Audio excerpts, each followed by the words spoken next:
யோசனை பண்ணிக்கிட்டு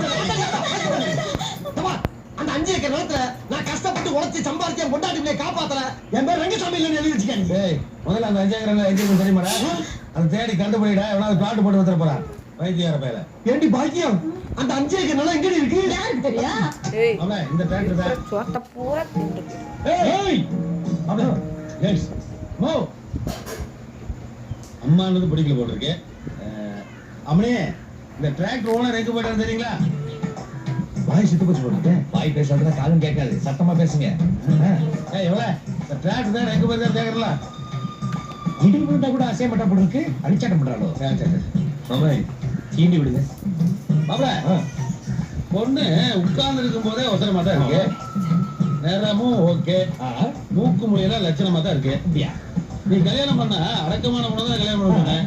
வாயே திறக்க மாட்டேங்கிறா. இதுக்கு மேல ஒரு பொண்ணு அடக்கமா இருக்க முடியுமா? இவரை பார்த்தா கேரளா பார்த்து பேசி முடிச்சிருவோம். இதெல்லாம் ஒரு பொண்ணா?